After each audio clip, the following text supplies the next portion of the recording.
good morning. You're listening to Drinking Socially, the official Untappd podcast.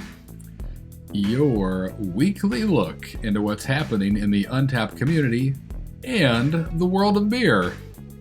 And speaking of the world of beer, today's episode is brought to you by Pabst Blue Ribbon Hard Coffee. Now, we checked with the legal team and they won't let us call it adult chocolate milk, so we're definitely not calling it adult chocolate milk. More like an adult coffee, but really coffee shouldn't be that complicated. Coffee should be hard. It's like the fancy coffee you get at a gas station in the glass bottle, but this has booze. Try it. We really think you're going to like it. PBR hard coffee is the drink that you didn't know you needed. It tastes way better than it should.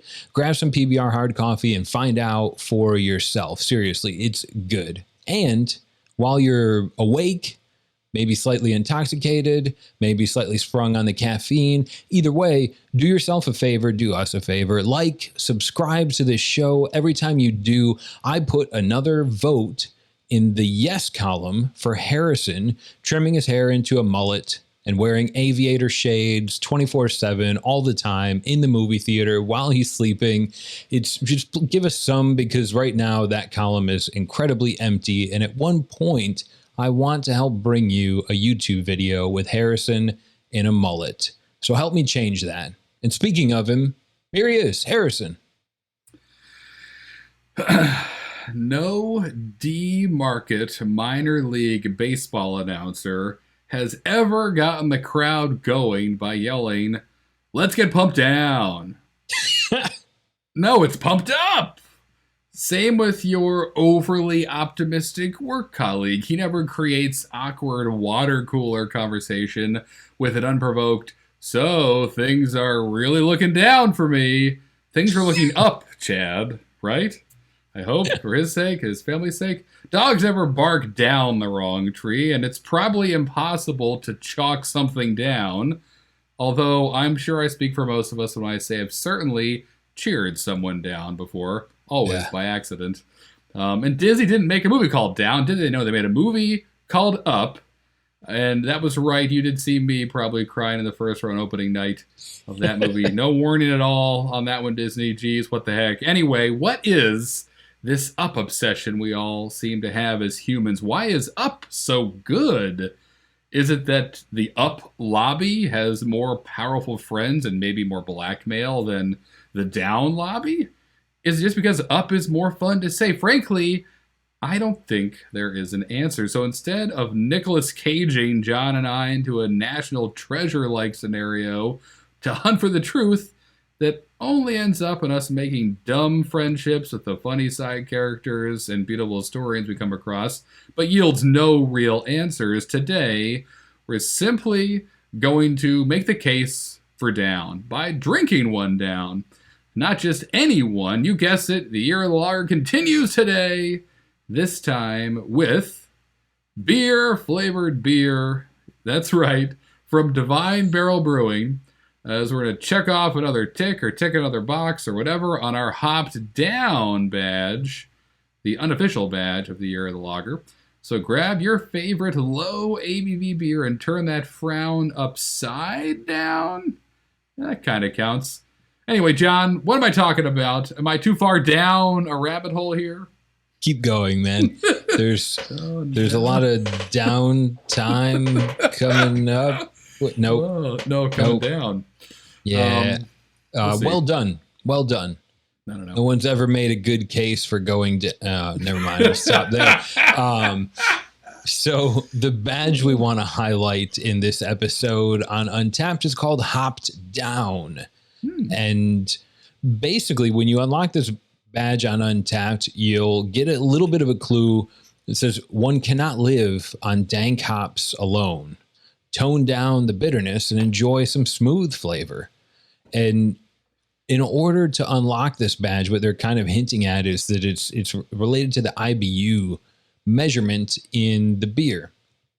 Yep. So as Harrison alluded to, lagers, great way to casually level up and unlock this badge. And it kind of suits, is like the opposite of Untappd's hopped up badge. Correct. You have to drink a beer that's above 65 IBUs. So you're getting into like more of the West Coast, more of the bitter forward beers, or even some stouts. Colossal Claude we did on this season.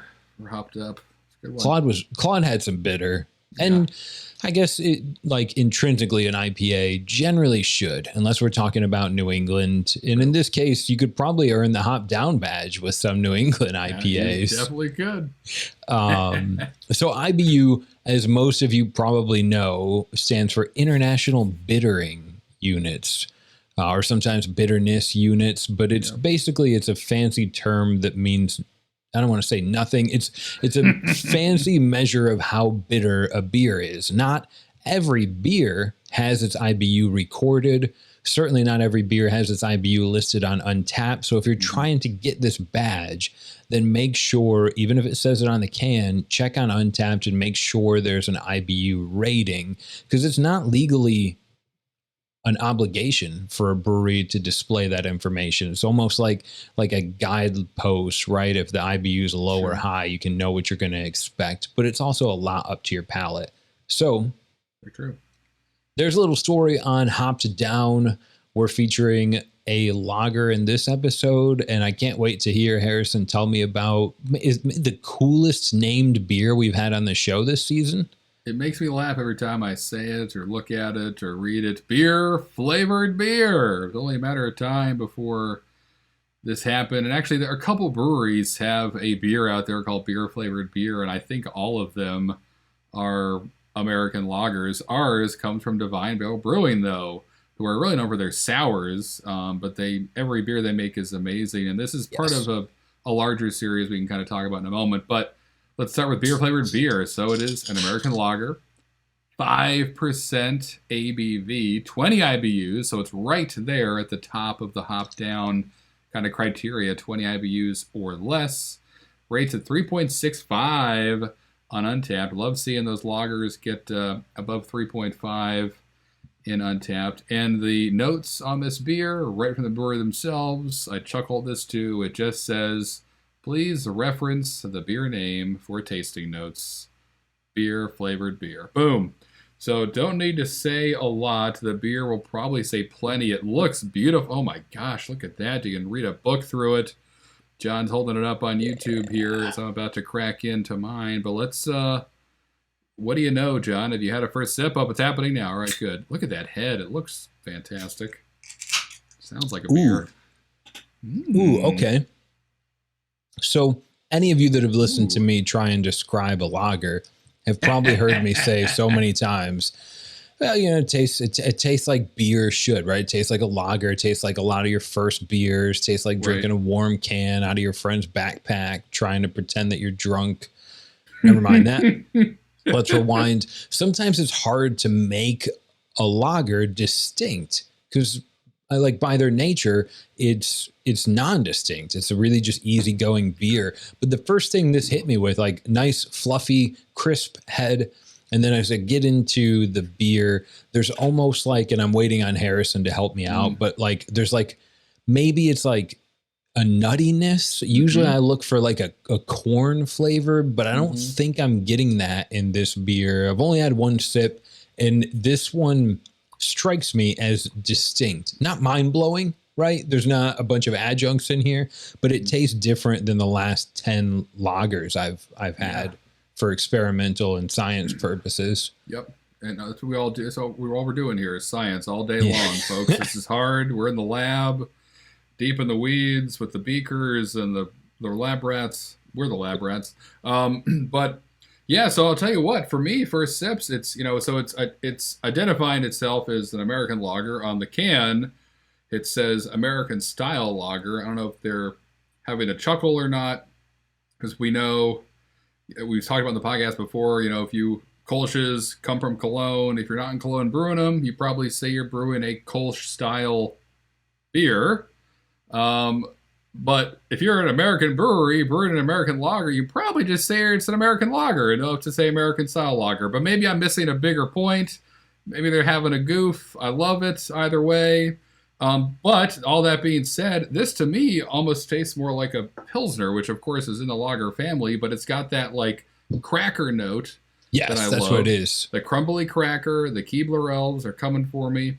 And I welcome them. And it's not as a lot of American Pilsners are crazy, bitter. Vliet that we had from Threes was not though. That was so amazing and how balanced it was. This is similar. It's not quite as crackery and perhaps not as like pronounced on the hop profile as that beer. So in that regard, it's leaning towards maybe just a more classic American lager. But I definitely get like the cracker in the front and then like a little like a bitterness hiding in those cracker crumbs. And then it's just right smooth. It's as clear as day. This is beer flavored beer, folks. Which I also had a laugh about that there are probably people alive today drinking beer whose like first beer was like an IPA, which was unheard of forever. It was, whatever light thing is in your buddy's parents', fridge in the garage that you sneak out as you run to the woods giggling to have 5 people share one beer. So like that was most people's experience, but now you could stick it to your dad's fridge and it's another half. It's a Tired Hands, it's a whatever, and it's crazy, and that might be your first beer experience. So perhaps beer flavored beer to you is different than this, but this takes the classic approach, I would say, and celebrates the lager.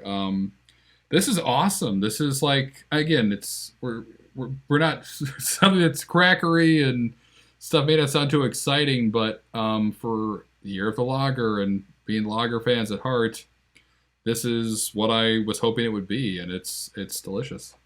Yeah, and I thank you for reminding me that crackery is a flavor profile. It really is. Ooh, it's kind of the star of this beer, and I guess if I can, it's very good. If you're unfamiliar, if you're listening and you're like, "What the hell are you talking about, John?"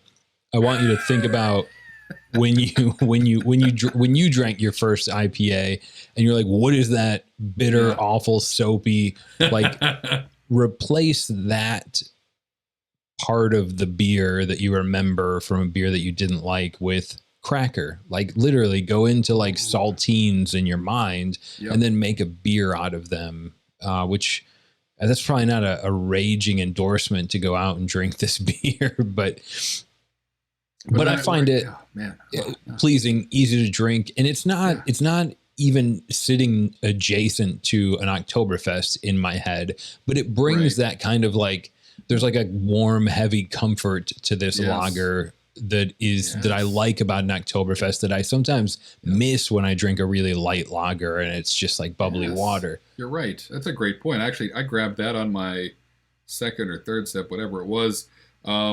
It's got a nice body to it. It is an American lager, so not an American light lager. It's by that definition saying it's got a bit more body, but it does even more than a lot of other American lagers that I've had have just a little bit more going on. Right. Could see it being closer to like a German style Helles, which is hop skipping away from an Oktoberfest. There's definitely some similarities to be drawn there, but the kind of the cracker takes the show. I got a little bit of grass in the whatever my most recent sip was, but again, they're just notes. It's just like so crisp and smooth, and as we've said many times on this podcast, it's really hard to do, to make a beer that hides behind nothing. Is probably 2 or 3, maybe probably 2 or 3 malts in here, maybe 1 or 2 hops, a really simple, clean yeast, and it's just like, this is it. This is everything and that we got, and this is what it should be. And that's kind of the whole, I think, theory behind this range of beers that they have done. So if you're on YouTube and you're looking at the can, it's just a white can that says beer flavored beer in big black letters. And Divine Barrel has, I think it's kind of an unofficial series, but a ton of beers that look like this. And it's funny, we've got, again, everything comes full circle. We've gotten to the point where a white beer label with just black letters jumps off the shelf. That's how crazy beer labels have become, but that was only a matter of time, so kudos to them for picking that out. But so this is one of them. They also do one called Oatmeal Stout. It's oatmeal stout. They have another one called American Lager that is a light lager. They have one called Kolsch. That's a Kolsch, Italian Pilsner. That's Italian Pilsner, and so on. So they're kind of grabbing a lot of these really classic beer styles, and instead of throwing a crazy name on it or a goofy reference to a 90s cartoon, they're just saying, this is an oatmeal stout. This is what you should think of when you think of oatmeal stouts. They're kind of just paying homage to these really cool styles, while sometimes having a little fun with the name, which they did with this guy. So I've had the Kolsch one, the Czech Pills, a couple others they've done, and they've all been great. So this, for me, it's so much fun. They're doing this, and just kind of speaks to their talent of being able to like do these crazy Berliners and fruited beers that John's way more familiar with that side of their portfolio than I am, but also be like, here's just a lager, and make that in the same brewery. It's impressive. So definitely check out Divine Barrel if you guys haven't yet. Find it. Everything they do is just, it's surprising in different ways, which is rare to see. Couldn't have said it better myself. That was the fruited Berliners and sours that I've had from Divine Barrel are like magic in a can. It's amazing that they're able to produce those flavors, like sweet cherry lemonade things and stuff. I'm a sucker for them. I'm not afraid to admit it. But then to be able to crank out a lager like this, which is probably closer to magic, like you said, Harrison, there's not a lot you can hide behind.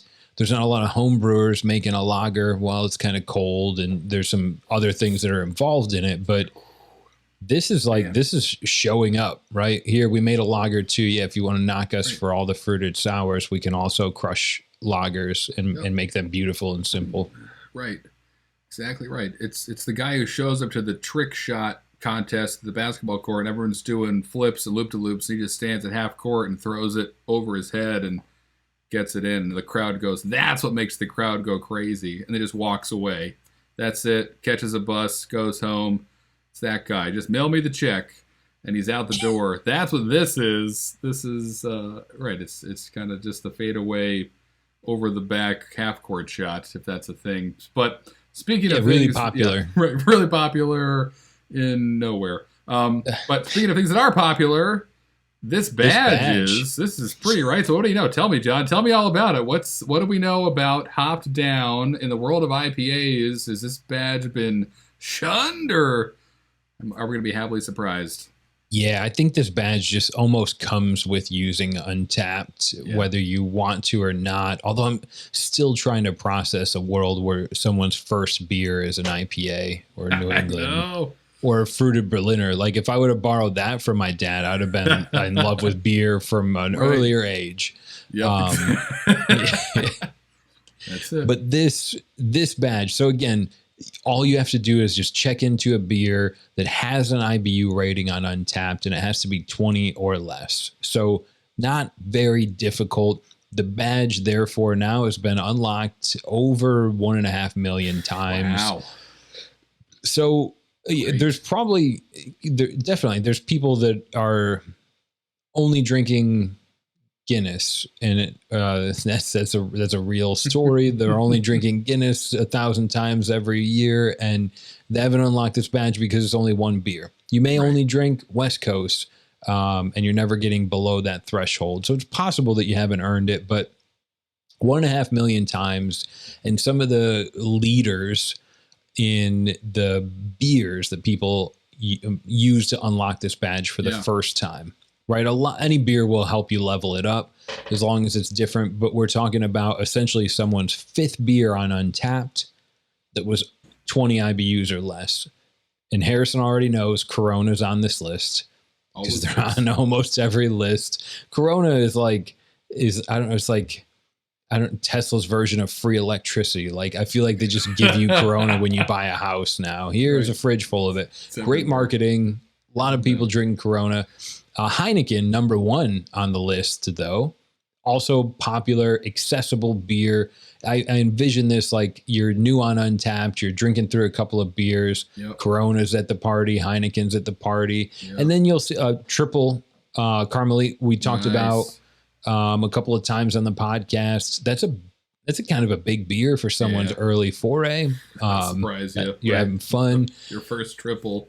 That's a good time. Yeah, coming back to America, Blue Moon. Blue Moon had its heyday and still does well. Budweiser, Bud Heavy, helps a lot of people unlock this beer. Hoegaarden, one of my first craft beers that I loved, or I guess maybe not craft beer, but one of my first non-macro beers that I fell in love with, and Franziskaner. So we get a little bit of foreign beers, but when I'm reading through the list, like Blue Moon, Bud Heavy, Hoegaarden, Leffy Blonde, Heineken, Corona. These are like the beers that I remember getting into beer, right? We've moved somewhat away from how many Bud Lights can I drink while playing this game that's sort of like ping pong. Correct. And now we're getting into like, ooh, that sounds weird. Let me try that. And people are starting to get to these unlocks with those beers. So any of those jump out at you, Harrison?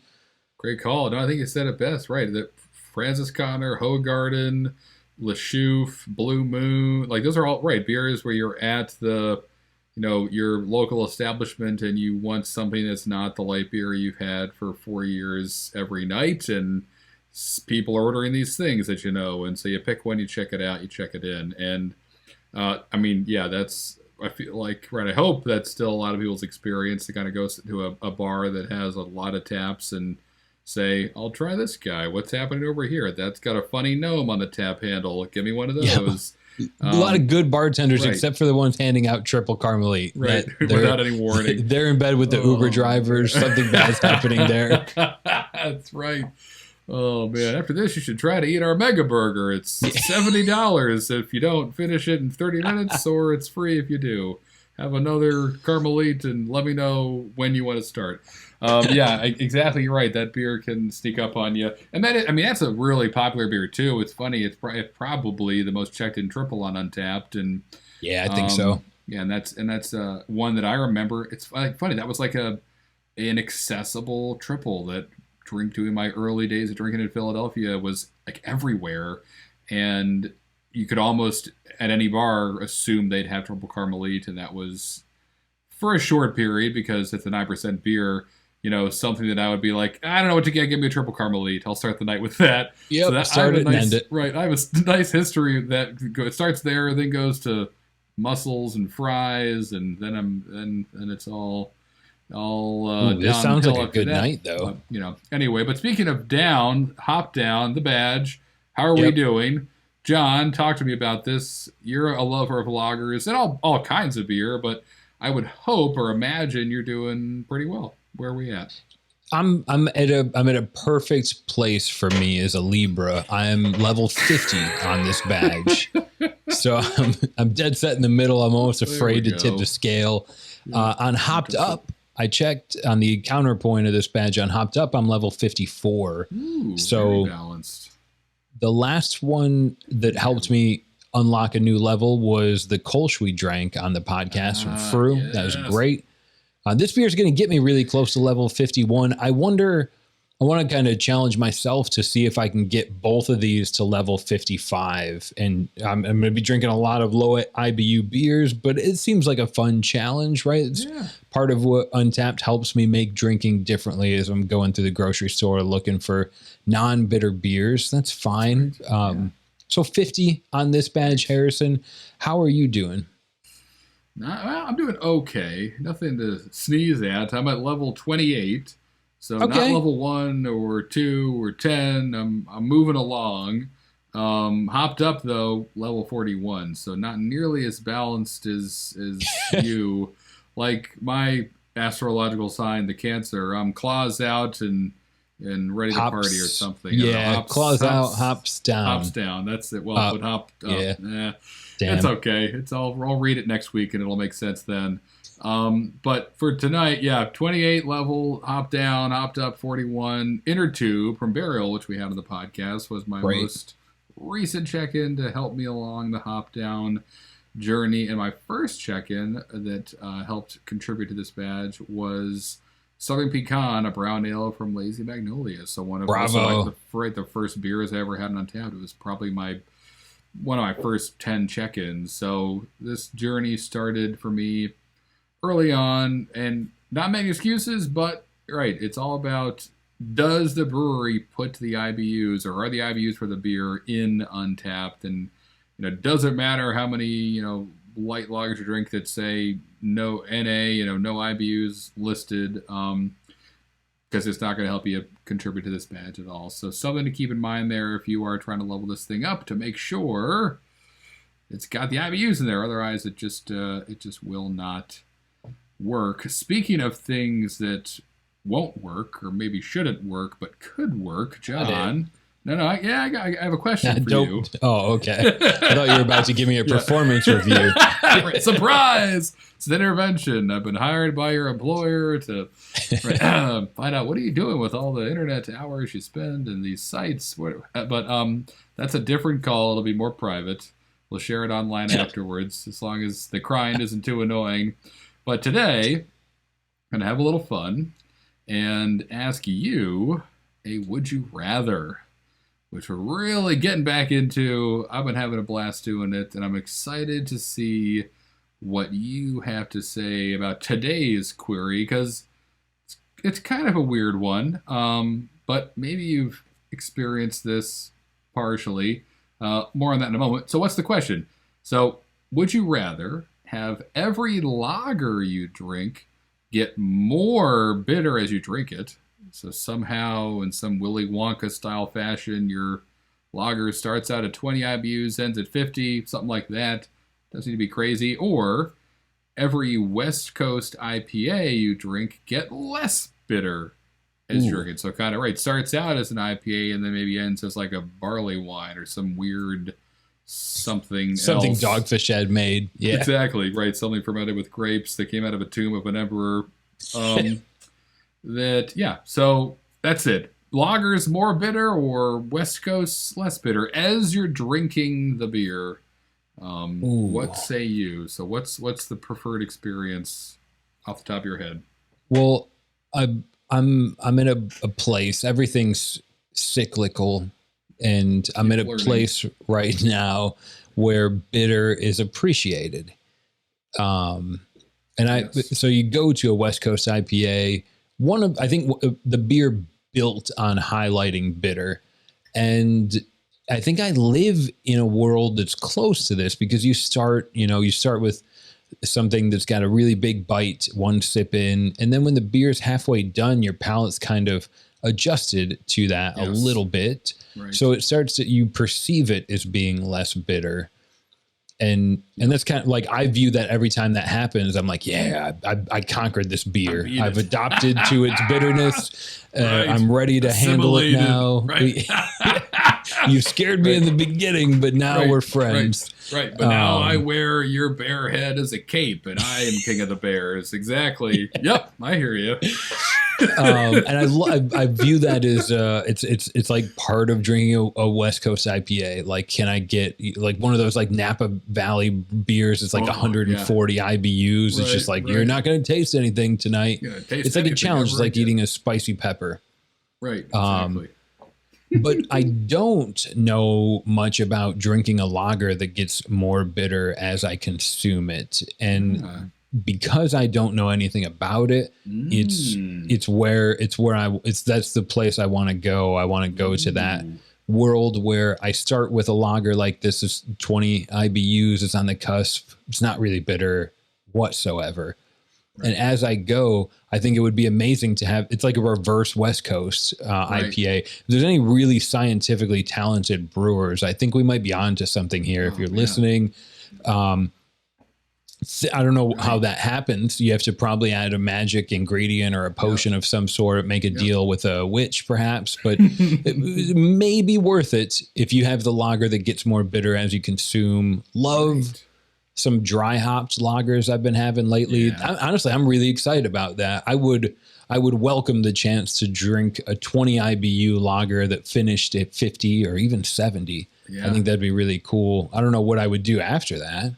Would you drink another and then now you're at 150? Who knows? But the lager sounds, that's great. Great question, Harrison. Now I'm not going to stop thinking about lagers that get more bitter, and I'm going to be sad every time they don't. Some kind of time release hop mechanism. I don't know how you would do it, but it reminds me almost of those popsicles where the top is red and then it's green and then it's blue. It all tastes the same, but in your brain you're like, finally at the green part. I've been waiting for this to taste green. It's just sugar water. No, it's not. You don't understand, Mom. You don't understand. The green's the best part. Right. The green dye tastes different. The different chemicals make the green. So yeah, I'm with you. I mean, it's West Coast getting less bitter. You're right. It kind of happens as you drink them. Great point. I mean, hopefully your palate's adjusting a bit. But it would be kind of a bummer if it kind of started like a fresh IPA and basically ended like an old IPA almost. Yeah. Like the bitters kind of walked away, and as you were in a 5-minute span or whatever how long you should take to drink a beer. Way more interesting to get it more bitter as you drink from the lager side. You're right though. Where do you go next? Probably brown ales for me, but I don't know. Calling all brewers. Use some science and magic.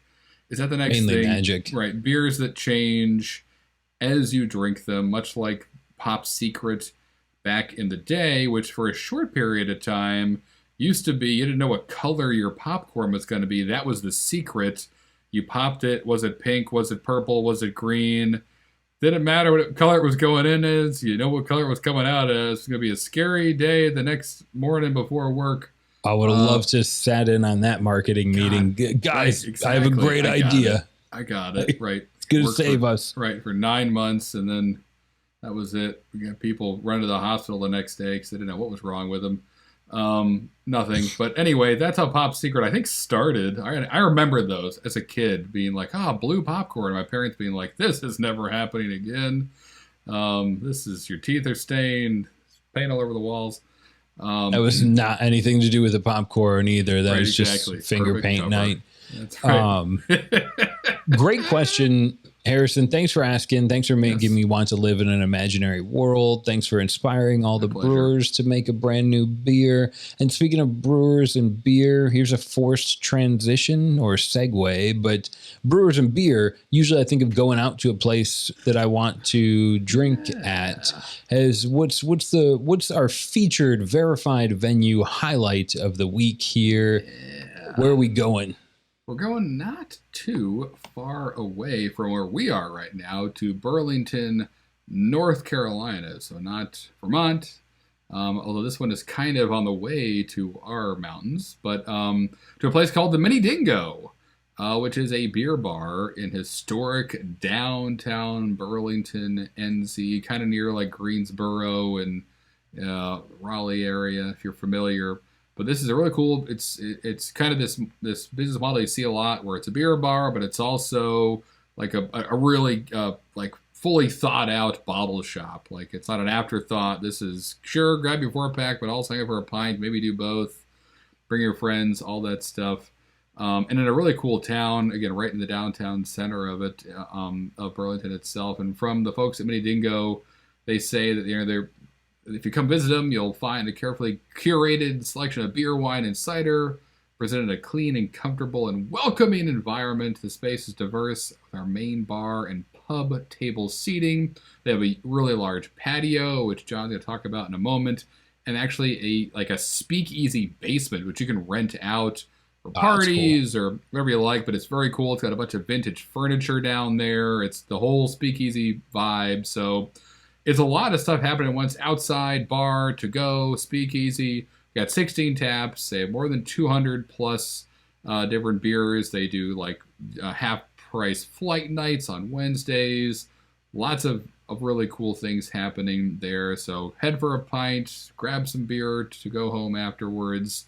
We saw them pop up again and again. Looking at Divine Barrel's page and Untappd as a place that always had some of their cans or some of Divine Barrel's beer on tap. So wanted to learn more about them, and right away it was like, well, this is our verified venue of the week. It's got a cool vibe in a cool town, doing things their own way, and not just beer related stuff. They also are kind of part of a larger, like really cool art installation that's happening downtown in Burlington, right, John? Yeah, that definitely struck my eye. You see it in some of the Untappd check-in photos. Right. You can Google it. You can go there and visit them as well if you want to stop by historic Burlington, North Carolina. It seems like every town has a historic downtown, right, or the same person in charge of their marketing. Yes. But this is one of those things that I know, like my wife Ashley would show me and I'd be like, oh, that's cool. We should go check this out. So on their front patio, the heart of downtown is there, and not quite like, in fact, literally the heart of downtown is this gigantic 400-pound galvanized steel sculpture. The heart of downtown. They unveiled it on Valentine's Day, I think 2 years ago, depending on how you measure time.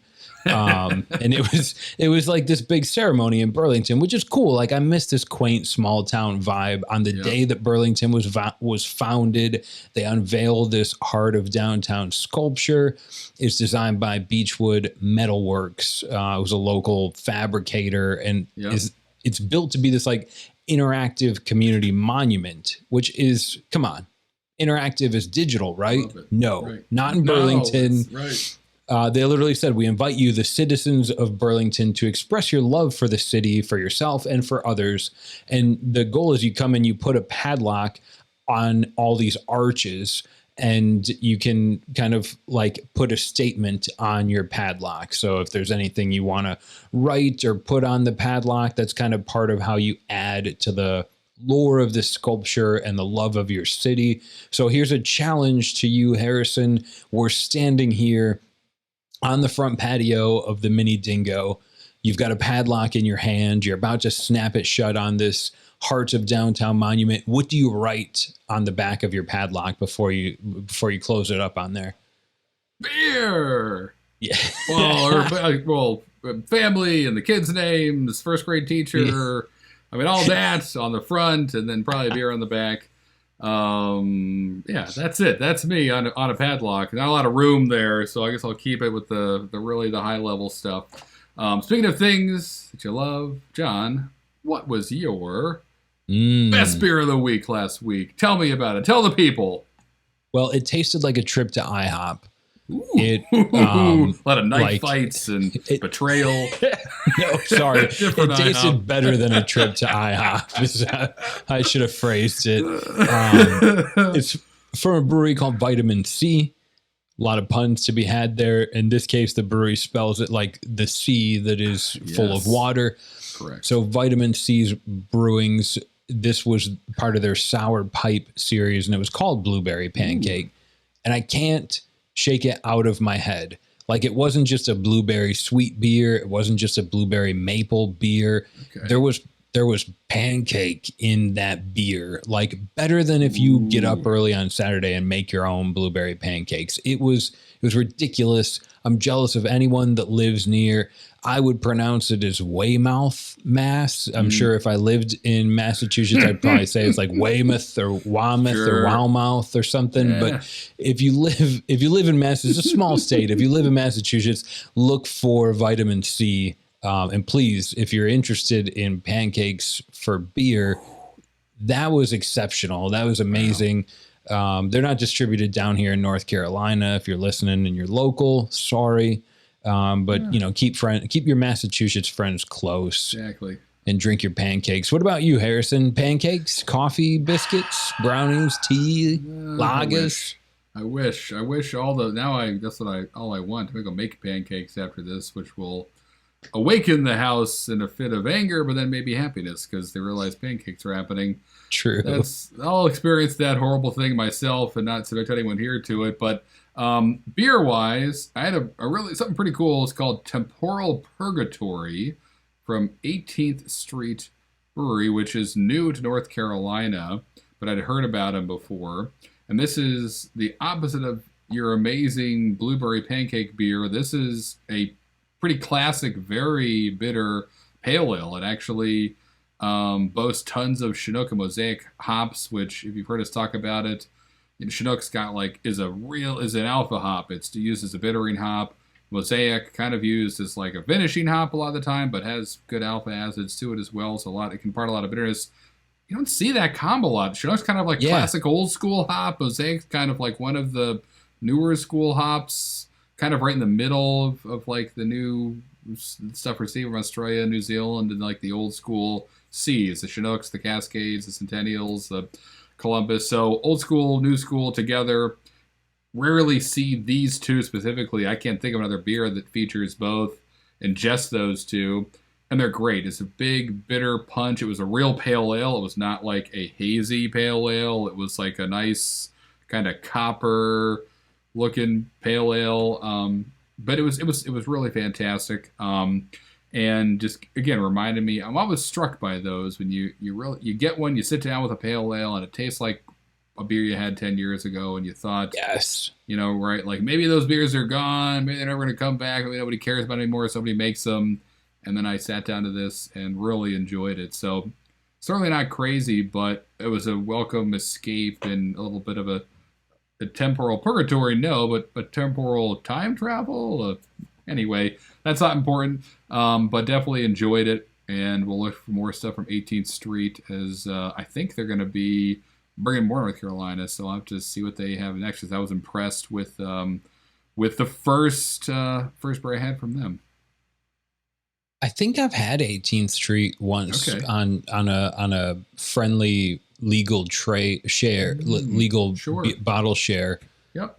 With Brian McCaskey. I think he introduced me to them a while ago. It's cool they're down here.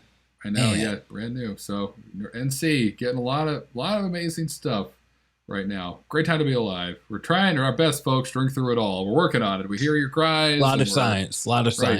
We have your support. A lot of science. The lab never closes, as they say. Nobody says that. Yeah, they could. And if they did, they would be talking. Never mind. I don't know where I'm going with that. That's how I know the show's over. It's been a hoot. I think it's been a great show. Remember that I have unlocked more Hops Down badges than Harrison, but also remember or issue us a challenge. I'm still looking for a way to convince Harrison that he needs to come on YouTube and do a whole show in a mullet. Maybe that'd be a good one for like the, what's the badge where you have to drink a bunch of American macro beers? The All-American badge. Yeah, be perfect. We watch Joe Dirt sit out by a pool. Joe Dirt, is he an action hero? I'll introduce you to him. Introduce you to him. Yeah, really loves his family. What about enough recapping and potentially getting myself into trouble? Harrison, what's coming up next week? Yes, next week we're going to have some special guests from Bale Breaker Brewing Company. We're going to enjoy their Bubba's Brew, which is a very important beer for all of craft beer, and talk to you guys about how just by drinking beer, you can help fight and end ALS, which is also known as Lou Gehrig's disease. So the folks at Bale Breaker, they kind of started this amazing Ales for ALS mission. Maybe you've seen it online. Untappd does a lot of badges for it to help support this amazing cause. So it's going to be really cool to sit down with the people who started Ales for ALS, learn more about what exactly it is, what they're doing, how you can help. But you won't want to miss it. It's really cool how far we've come and how many breweries and beer fans are supporting this. You may not even know you've been doing it already. It's by drinking the beer you're drinking. So it'll be cool to learn something new, hopefully. Talk to some great people about a beer they're making so we can really nerd out and talk about what is in this thing and why does it taste the way it does. And then also talk more about the Ales for ALS mission. So check back next week. That'll be a blast. That's really cool. I'm excited to have them on the show and have someone else describe a beer that isn't me or you. But I like doing it. I'm just curious to see if someone else is going to say there's a lot going on or wow or mouthfeel, right? Crackery. Yeah. All those are good things. We look forward to seeing you next week. Until then, cheers. Just a little bit every time. Always. It's perfect timing. Just enough left to say goodbye.